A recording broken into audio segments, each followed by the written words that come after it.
I'd like to welcome our viewers to an installation of Good Trouble, one of our series where we delight in welcoming members of our community and local community to talk about issues of diversity, inclusion, and equity, but also to share some of their experiences and hopefully inspire you in terms of their own educational and life journey.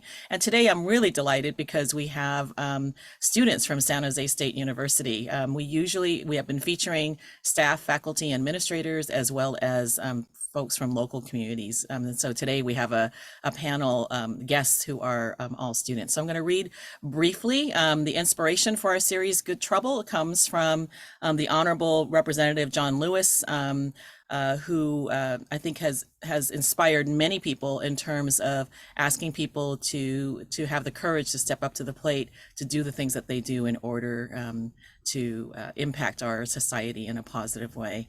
And so I'm going to read a quote of his that many of you may be familiar with, just to let you know what's inspired this series. Do not get lost in a sea of despair. Do not become bitter or hostile. Be hopeful. Be optimistic. Never, ever be afraid to make some noise and get into good trouble. Necessary trouble. We will find a way to make a way out of no way. And so this is a quote that you may have heard before. You may have seen the word good trouble on t-shirts and in memes and stuff. And so it's something that we hope that all of you also have found opportunity to do. So let's start by having all of you introduce yourselves and share with us your name, your pronouns, what you're studying, and maybe where you are in your educational career, and maybe a little bit about yourself as well, in terms of your community, your home, where you call home. So first, I'm Kathleen Wong Lau. My pronouns are she, her, hers. I'm the Chief Diversity Officer here. I'm someone who grew up here in the Bay Area. I'm a first-gen college student in my family, bilingual, Cantonese and English, and grew up in a poor and working class area of the East Bay. So I'm not from San Francisco, from the East Bay, just to let you know. But my doctorate is in intercultural communication, and I got my bachelor's at then Cal State Hayward. So who would like to go first? Can I call on Liz? Yes.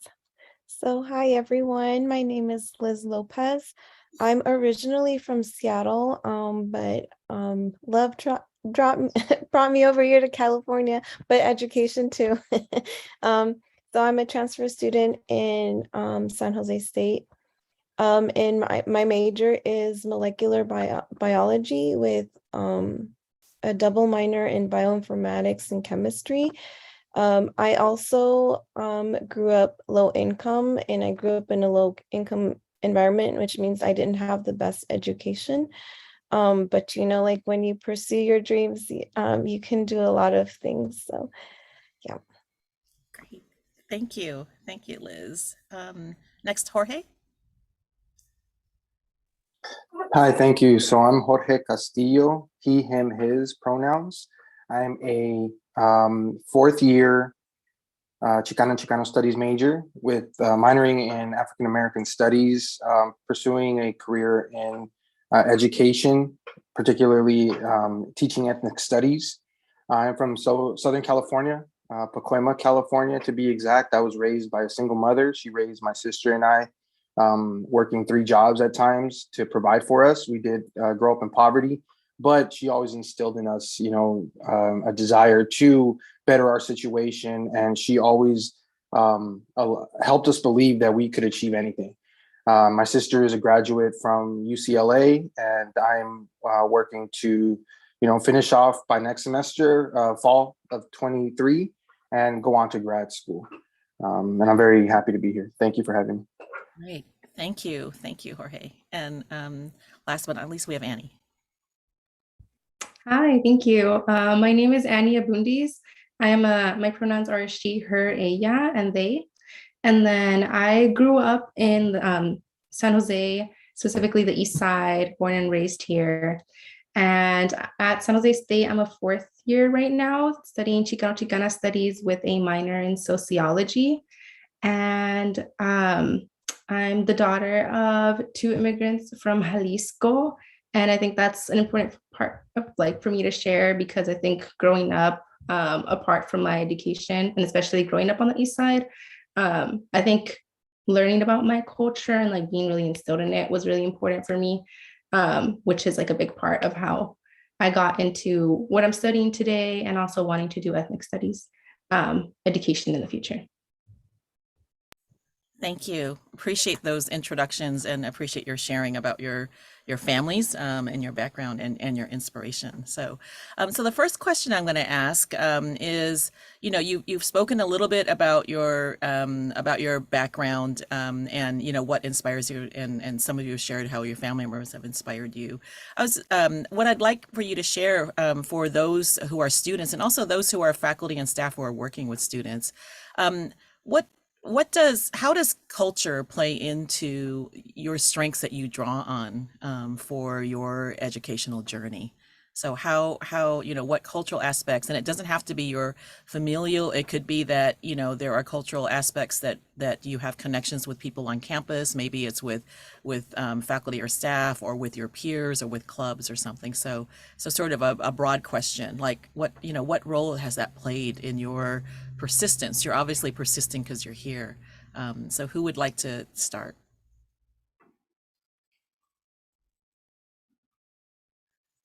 Go ahead, Jorge. Thank you for asking this question. So I came in as a sociology major, and after taking two Chicana and Chicano Studies classes and an African American Studies class in the fall of 21, I decided to change my major because I realized that there were things in ethnic studies that directly related to me. And for the first time, I was being encouraged to, center joy, center my inner child, like caring and nourishing my inner child. These are things that, for 33 years, I had not known about. And it has been, it is now part of my healing journey. So for me to, they say go to school and learn. And oftentimes people are not taught real life lessons in how to, maneuver through life, how to care for yourself, how to, build community and care for others. And I think that ethnic studies is so important because unlike other majors, which I have complete respect for, ethnic studies really does, validate who you are, validate your experiences, and it allows you to, find community in spaces that you really were not made for you. And that taps into the culture aspect of it, is that a lot of times the people that you are in engaging with or in community with in these classes are a part of your same culture, but not always completely. So you have a safe space for you to, flourish and bloom, but also get to know other people. And so I think, contrary to what a lot of people think about ethnic studies in terms of it being divisive, I think it's the exact opposite. There's a lot of unity in ethnic studies, particularly because cultures are embraced and celebrated. Mm-hmm. So thank you. Thank you. That's very inspiring. Very well put. Go ahead. Go ahead, Liz. Hello, everyone. Thank you for the question. So personally for me, how I grew up is a little bit different. So like I said, I was from Seattle. My parents, they migrated there, and when I was growing up, I actually didn't have a lot of interaction with a lot of Latinos, or the Latinx community. So I didn't really have like a lot of that cultural like background, and when you don't have that, you kind of feel like a little bit lost. I grew up in a predominantly Black neighborhood, and like I said, low income. And even though I wasn't aware, like I didn't know much about my own culture, you do experience like the difference of being colored compared to like white. And I feel like I remember when we were a little bit older, my parents took us to Mexico, me and my brother, and we were just like in a culture shock, but it was like the best experience of our lives. And we came back feeling so like, it's so funny. We came back, this is a little bit funny, but like we came back wearing boots, listening to banda music, things we were never like we weren't around, because like where we lived, there wasn't, like if you went to the store, there wouldn't be like that type of music. It could be American music. And to me, I felt like, because I did go through racism and trying to find my identity, like that really inspired my my schooling, because because sorry, I'm really bad at talking, but because when you go through like a hard life, you know, like I feel like society wants to put you in this box, you know, just because of your race, and they don't want you to progress. And I felt like I kind of used that as a weapon, like, okay, well, this is what society wants me to be, but that's not what I want to do. I want to do something for myself. I want to become like, I want to have the opportunity that everybody else has. And because like a lot of it is cultural, you know, like that inspired me. And when I came to San Jose, it was like state university. It was really nice because there's a lot of Latinos. When I was going to school, like I was maybe one of the very few Latinas going to school. Usually when I was in education, it'd always be like, you know, privileged or white. So it was kind of hard to go to school, but it's really nice coming to a school where you see people that are in the same situation as you are also progressing. So it's really cool. Wonderful. Thank you. Thanks for sharing that really, well, important history, and really, wow, wonderful, inspired. Okay, Annie, would you like to? Yeah, I think adding on from what Liz said, and also like in partnership with what Jorge said, I was very surrounded by my culture growing up, being from the East Side, because we have like majority Latino and Asian population here. And I think at the same time, even though I was immersed with that and I had classmates who looked like me, I did go into charter schools where there was times where I felt that our academic success was very prioritized, and that was something I'm very grateful for. But I didn't feel like there was the same space for my culture to be embodied in my school and to be celebrated in those same ways, especially like the diversity of how we learn and how our cultural wealth is expressed in schools. And so I think going to San Jose State was a really good decision for me. It wasn't something I thought of immediately, but the more that I looked into it, the more that I found the benefits of it, and how it actually became really healing for me, I would even say. Because like Jorge, I came in as a sociology major, and then after taking some Chicano Chicana Studies classes, I decided to change my major, because not only did I find the community support, but there was also space for a student to express themselves, like, and be humanized in the classroom, because they saw that you brought in, like, bringing in your family and your traditions was a strength, was something that they were going to celebrate. And not only that, it also changed the ways that I approached education and knowledge, and in the sense that I could be more artistic and creative to tell the stories about our culture. Like now I've been really into poetry, and that has been really healing, not only for myself, but when I share it with my family members, like kind of like sharing something with my grandma and my mom.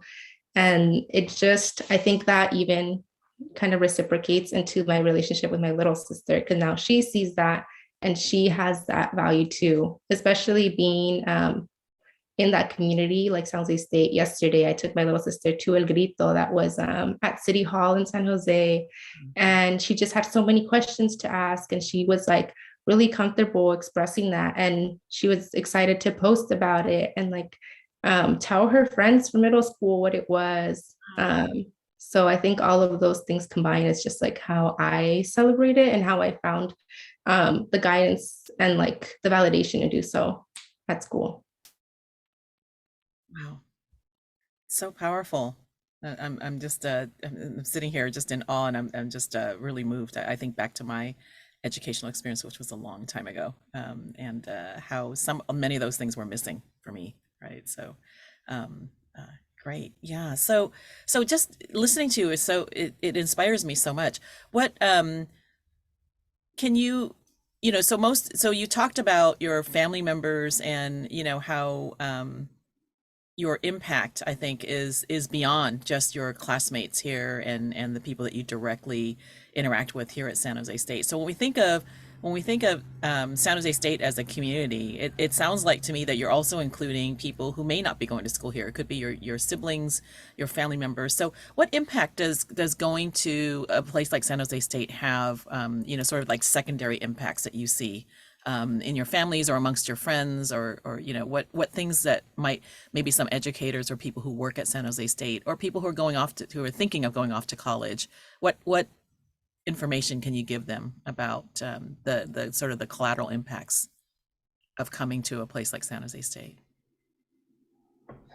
I personally think that coming to a college where, like, as Annie mentioned, where there's people who can relate to your situations, and maybe to your culture, makes a really big difference on how you're gonna have your college career, because we know that when you go to college, is going to be long, but you want to feel like you're a part of a community. And it's really hard like I said, from my experience, going to a school where you don't feel like you belong, and they don't provide you the resources that you need to be successful, or even that, like, when you do ask for the help, they kind of like back off and kind of tell you, well, realistically, maybe this is not for you, but that's not what you're looking for. You're looking for the support. But like,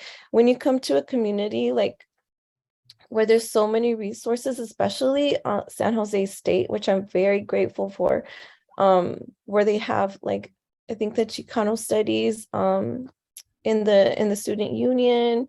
I mean, there's so many clubs that you can join where you can be part of a community. I'm personally part of Solis. It's a club that helps engineers and science students try to get internships, try to get jobs, or help with graduate school, like things like that. It's going to make your experience so much better, but even that, like, you're going to feel like a sense of belonging, and I really think that's like something important. So when you look for a school, please don't just look at like what's prestigious or not, but look where you are going to get the help, because at the end of the day, like, you want to make your journey the best journey. Thank you, Liz. Lots of wisdom. Yep. And kudos to Solus. I know that it is a very valuable program, and you're a pioneer, being in STEM, being in the hard sciences. So hats off to you. A lot of admiration, Liz. Great. Anyone else? Annie, go ahead. Yeah, I think similar to Liz, you see a lot of the partnerships, how San Jose is really, it's not just, especially being like in the heart of downtown, you see how they really do make an effort to bring in like outside partners, and like build that partnership with them. I feel like I'm constantly getting emails in a really good way. Like, now I like emails because it's like about like community events. And before, I used to be like, oh, emails. And they're telling you about how there's like plays going on. Like, we have the Mexican Heritage Plaza here in San Jose, and like I'm always hearing about that. And like the professors are actually really invested in that. I got to like go to a different like panel on ethnic studies, like to go as an audience, like just to go watch it. Had one of my classmates who was in it, and they showed like a documentary on work they were doing around that. And I think it's just that investment in you, that we're not just like focused on you here as a student, but we actually want your community to be part of the university. And I think being an open campus, you really see that. we had some like students from a high school come in to learn about ethnic studies. And I think, especially when you're so embedded in that, and like for me, how Chicana studies have become like a really big part of my life, it's easy to forget like that even though I'm very exposed to it, the outside community might not be as exposed to it as I am. And but at the same time, the university makes those efforts to like bring that in. And even on campus, I think you just find a lot of like friendships in there, especially Liz was mentioning Centro, which is a really good place in the student union to hang out with people. And then I was part of this club called Hispanics, who brings together like a lot of like Latinx and Hispanic students on campus. But yeah, and then I've just had, I think, like a really good example of like how close you get and like how open professors are to being like a part of like your community and your family. I had one professor who I'll shout out here. His name is Marcos Pizarro, and our class got so close to him. We call him uncle. We call him Tío, which is uncle in Spanish. We call him Tío Marcos. We do like, he was hosting like dinners after class to just get to know his students outside of like the classroom too. And he's not the only one. Like you see it in other departments as well, in other majors too. Thank you. Appreciate that shout out. Marcos is a very, very good colleague of mine, and appreciate the wonderful work that he has done. Particularly before he became an administrator, he of course transformed Chicana studies. So great. Yeah, appreciate your sharing all of that. And the community, you know, so the collateral impact is community, right? I think that we do have a lot of fabulous faculty and staff who do a lot of good work locally and really work hard to involve students. And then students sometimes drive those, and then the faculty and staff take the back seat, because our student leaders, of course, are wonderful on our campus. So thank you. Jorge. Thank you so much. It's really great listening to both you, Liz, and Annie share your thoughts. For me, I think I made it a point, you know, when I was coming in here, I can be a very sentimental person. And so I dedicated, you know, my time here at SJSU to my community, Pacoima, California. And I, you know, told myself that I'm going to come here, absorb the knowledge, the information, and take it back with me, because I know that it can help cultivate the power within my community. And in keeping that mindset, just last year, in winter, or like, you know, during Thanksgiving time, my family got together, and the company included a priest. My mom's brother is actually a ordained priest, and within that company, I took it upon myself to request a moment from, you know, eating and all that, to do a land acknowledgement. And this is something that I learned here at SJSU. This is something that I had not considered before coming here. So I think that the impact that, you know, this school, particularly the Chicana and Chicano Studies department, has had on me has made it to where I'm not only learning about these things, but I'm really taking them back and exposing my family to them. And you can only imagine, right? A priest in the company of a priest, this would go against everything that, you know, he's been taught. But for me, I think it's so important to expose people that are not aware of our culture to, you know, to these things, because it's the only way that we are going to really work towards transforming our society and becoming more equitable. Also, you know, things like ceremony, the indigenous ceremonies that I've learned here in, you know, San Jose, that I didn't know about, you know, back in Southern California. And I'm so proud to be here that, like, I told my mom, you know, bring up my niece for family weekend in October, so she can because she's a junior in high school. So she's going to start looking at colleges, and I would love for her to, I don't necessarily need for her to come here because she wants to be a marine biologist. And I think there's another school that she has her eye on, but I want her to see what it's like to walk on a college campus. And ours always gets a lot of love, you know, like our campus is really beautiful. So I want her to see, you know, what the students look like, what the, you know, sort of activities, what college has to offer, because I feel like if they see that we do it, then it becomes possible. Mhm. You know, if they see it, that's why representation matters. It's, you know, it's almost cliche, but it's true. So that's where I would go with that, with this question. So thank you. Yeah. Wow.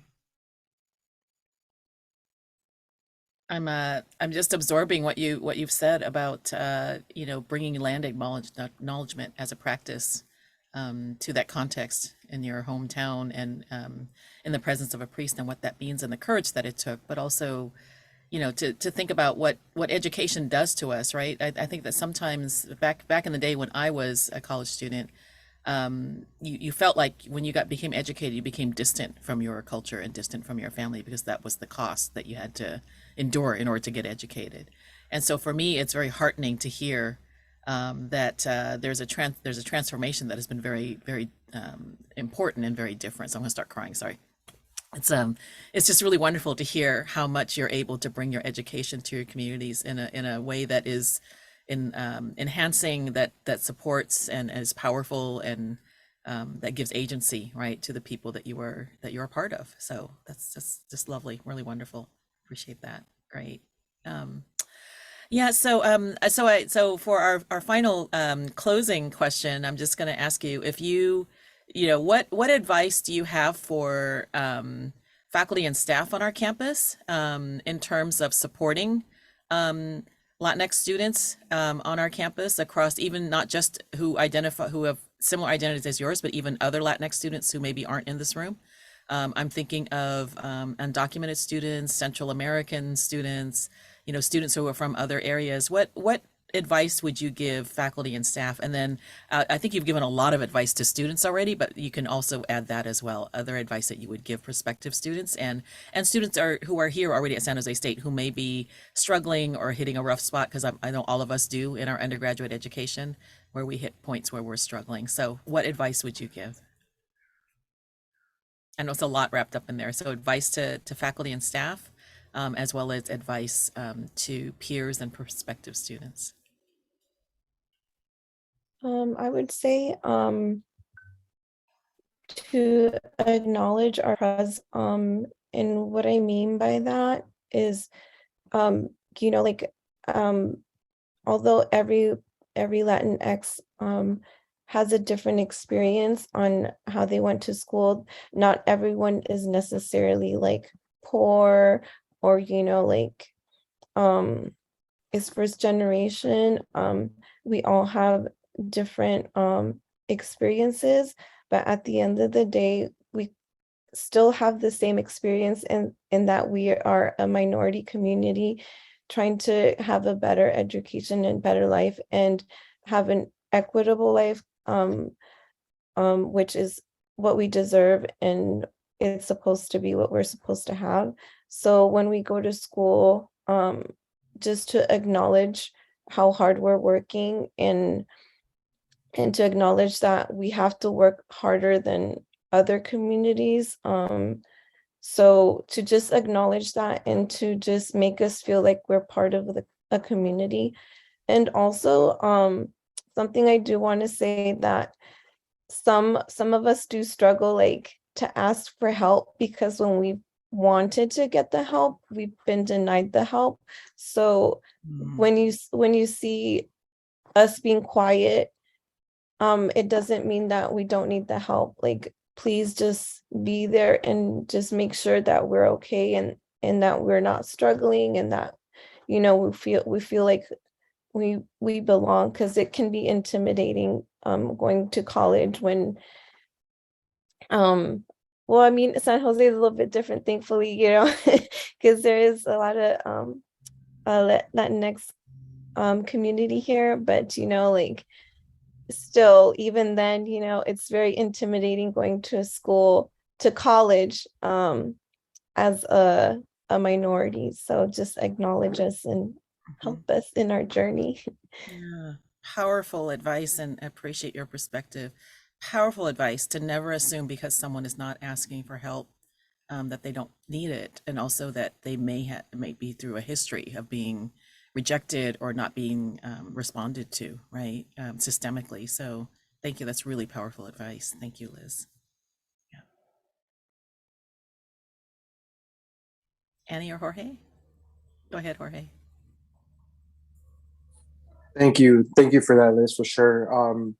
I would challenge the faculty to really sit back and reflect and humble, yourselves, and understand that you don't know as much as you think you know about your students of color, your students of BIPOC communities, and even in your efforts to try to understand, you can always do more, because ultimately you're here for us.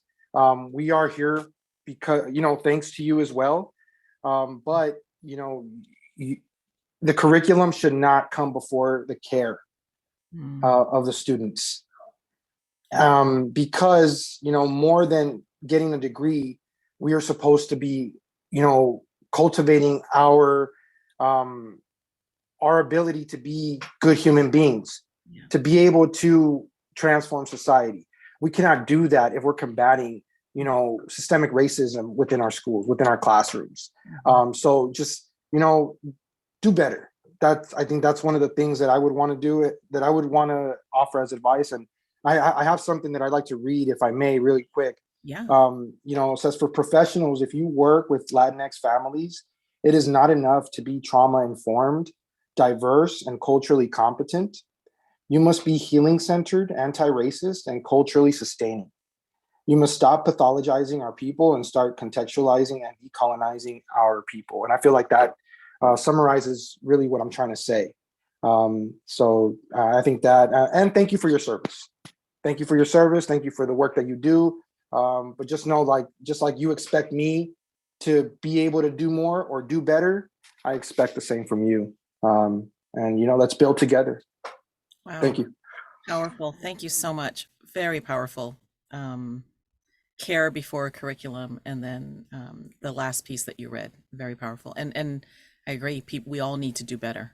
And as faculty and staff and administrators, we need to do better systemically as well, not just personally. So thank you for capturing that and putting that forth. Appreciate it. Great. Annie? Yeah, I think one thing that's on my mind for students would be to honoring where you're at and what you are doing, what it looks like for you to make, I don't know. I think you mentioned it was like cliche, but I really do believe it, like to make good trouble, like kind of like what this is called, because it's not going to look the same for everyone, and that doesn't diminish what you're doing. I think sometimes, especially like through the media or this narrative of resiliency, especially that gets, and like resilience and grit that gets repeated, especially for minority students, for sometimes it can create this expectation that you have to be doing a certain amount, or that how you make this trouble, how you interrupt these systems has to look a certain way. But I would say to honor whatever you're doing, and also to advocate the way that feels comfortable to you, while also like extending yourself, and knowing that discomfort is a good thing, that it can be like when it's like in purpose of like your healing and your growth. And then I think taking that thing about like the narrative resilience, like towards faculty, I would say that yes, it's important to acknowledge the background of your students, but also not to focus solely on like what you see that they lack, which can be like what we call like the deficit lens, but also to see the strengths in your students, what they're bringing in to the table, and to give them a voice and a seat at the table. Because sometimes as educators, when we like absorb this knowledge, as Jorge was saying, you do have to humble yourself and know that your students can also be the teachers in the classroom. Yeah. Thank you. Also very powerful. Yeah, I think that there are educators on our campus, staff and faculty, who think in the ways that you're describing, but certainly many of us need to learn, right, to do better, as Jorge said, and also to follow some of, many of the things that you're suggesting are not just individual acts of kindness. It's understanding the systemic weight, I think, of what education has meant and has been, the way that it's been organized and the ways in which we've been taught to teach, to refer to certain types of information as knowledge, certain types of experience as knowledge and professional, and others as unprofessional. So I think that you've all touched on that. It's really about a partnership, as Jorge said, a partnership in education, right? And that we as educators also have to learn hand in hand with our students, which is a very different model. I particularly like the fact that all of you approach, I think, your education and what you are doing from a very different lens, right? Even though I think two of you are in ethnic studies, you both have highlighted things that are very specifically different. And Liz being in the sciences, I think, you've expressed a lot, I think, of what many people who are in the sciences in particular, which is generally has a lot fewer BIPOC students, as well as a lot fewer women, and depending on the discipline. And so all the things that you're all saying, I think, are valuable for all of the faculty and staff on our campus, to understand the specifics and the context, to not sort of say cultural competency means that Latinx students are X, Y, and Z, and they have this list, right? That it's really specific to the student and to the community of each classroom is different as well, right? The classroom community. So those are my last questions, but any final words from, if you would like to have some final words. I just want to say how inspiring it's been to have you as company during this episode. And I know that our viewers will find what you've said very inspirational and valuable. But any last words you would like to share? Go ahead, Liz. I want to share some words for all the students or all the anybody, regardless if you're in the Latinx community, if you're just a minority, and thinking about going to college or are afraid, I would just say, just do it. Just do what you want. Like, don't let what you think society wants you to do put you in this little bubble where you can't get out from. And it is scary, but you know what? It's so worth it. And find a community that's going to help support you get into that journey, because it's your life and you deserve to have a good life, and you deserve the life that you want. So just please do it. And we are all rooting for you. I'm rooting for you. I'm rooting for every single minority who wants to go to school.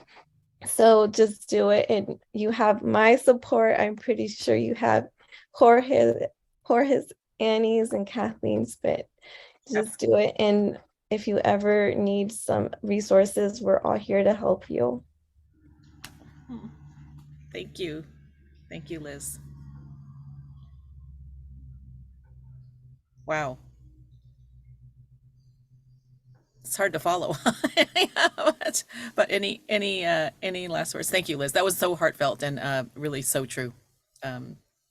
Do it. The advice I have is, survive your lows so that you can live your highs, and you will hit lows. I mean, I think that's the other thing. You will hit lows in your educational journey, and that's normal. It's not because there's something defective about you. When we talk about the deficit model, right? It is going to be hard. Things will happen in your life that will make it hard, but reach out, get that support, survive your lows, because you're still engaged in your educational journey here when you're here. Yeah. Go ahead, Jorge. Thank you. And I will not try to follow that. That was beautiful. I think I would keep in the same theme and just let, people of our communities know that, contrary to what you may feel sometimes, you do belong in college.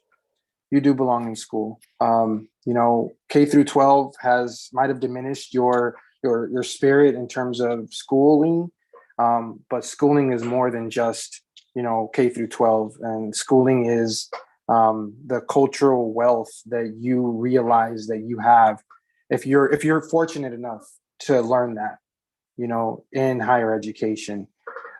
So you absolutely belong here. I like to tell my classmates, these institutions were made by us, not for us. So it's our responsibility to take up space and we absolutely can do it. And definitely find community, branch out, and because community is out here, thankfully. So that's all I wanted to say. Thank you for the time. Thank you. Annie? Last words. Yeah, I think I want to extend a lot of gratitude also to all of you, to Jorge, to Liz, and to you, Kathy, for also making the spaces to have these conversations, because I think sometimes we feel like we search for these spaces, and also just a reminder that we also are able to make them. And I want to acknowledge that there are barriers and things that sometimes prevent us and deny us these opportunities. And not to diminish that, because it's a very real reality, where and how we live. But also just to know that you do have what you need already within you, to create these spaces. You already are qualified for that. Your culture stands behind you, your values stand behind you, and that already is a lot of what you need to carry you through, to demand your voice to be heard. And it will be silenced at times, but in the moments where it is heard, that holds a lot of value, and will reciprocate to other people. Thank you. Thank you. Yep. Hold your value. Very, very valuable. I am so grateful to have spent this morning with the three of you. And I feel like what you've shared is such a gift to me and my heart, and the work that we do in our Office of Diversity, Equity, Inclusion. But so much of what we do is nose to the grindstone, doing a lot of work that sometimes doesn't give us a chance to stop and reflect in the ways that we should. So I really see today as being an important part of my own development and growth, and taking care of my own my own self in terms of self-care. And so I just appreciate the three of you so much. And I know that people who watch this are going to get so much and really are going to be inspired, as well as,